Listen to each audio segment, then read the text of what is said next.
Hello, this is Mrs. Sam.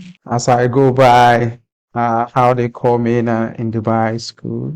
Today we continue on to look at translation and reflections of a function. As we have a rigid figures, the way they can translate, they can slide up, down, they can turn around. The same thing happens with a function. And as we have been doing when we talk about functions, we have a whole lot of functions. We have a linear function.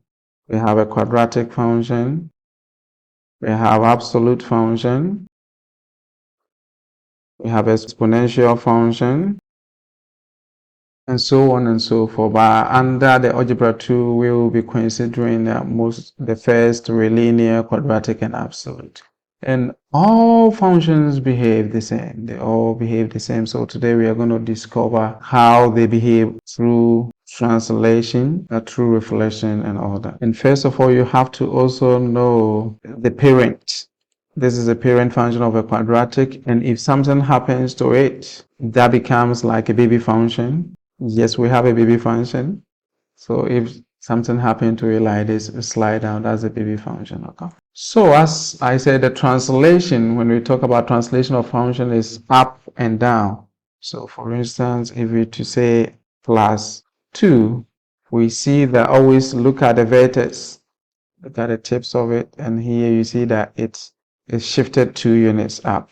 And if you were supposed to say x squared minus, say 3, you see it slide down from the parent, slide down here, it shifted 3 units down. Okay, it can also go left and right. So for the left and right, it have to be inside the function. So here we are going to use a parenthesis, and if we have the x3, you have to still maintain that quadratic function.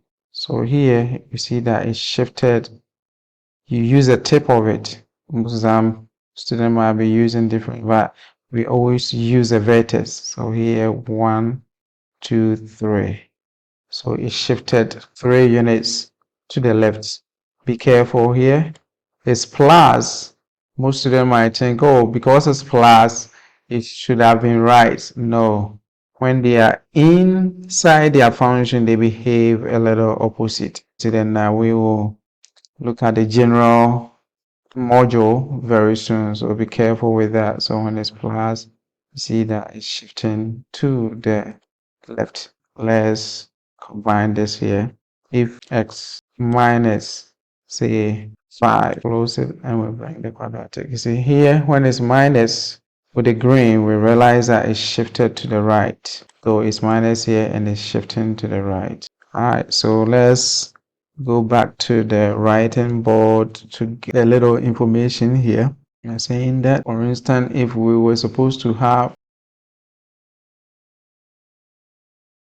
so what we realize is that when it's outside, when we were plus, and we realize that when it was plus, it went up, and when it's minus, it went down, shifted down, and when it was plus from the blue, we could see that that was a left shift, and when it's minus, it's a right shift. That's what we are seeing right there. Now let's talk about the reflection. When it's minus x squared, what we see is that it has flipped across the x-axis.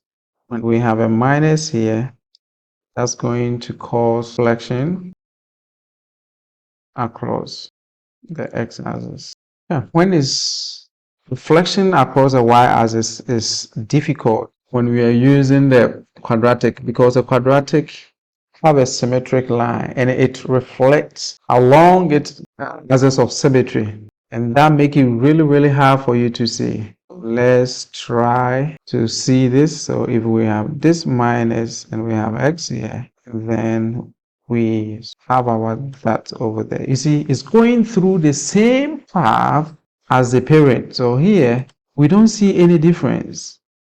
But when you close it, you see that the parent is over there. You can bring it back, and we see that it's going through the same path. So that is, most times, it's really difficult for you to see. We can use exponential function, and that one you can see it properly. we have the parent of the exponent, just 2 to the power x here, you see that. And then for us to reflect it across the y-axis, we have to just multiply the up here by negative, and that becomes 2 to the power negative x.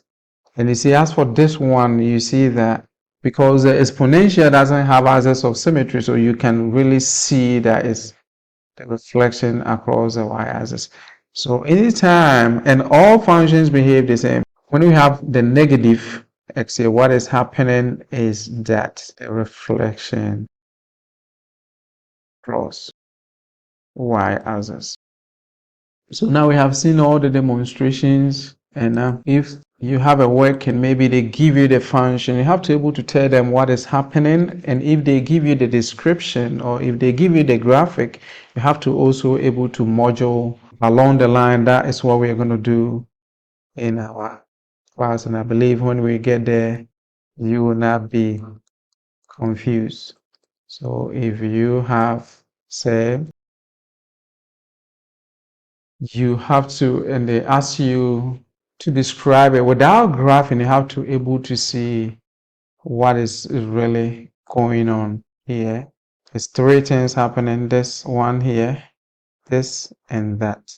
So here there is a reflection across y-axis because it's inside the function, and then move 2 units to the left because it's plus, and then it shift 3 units down because of this minus.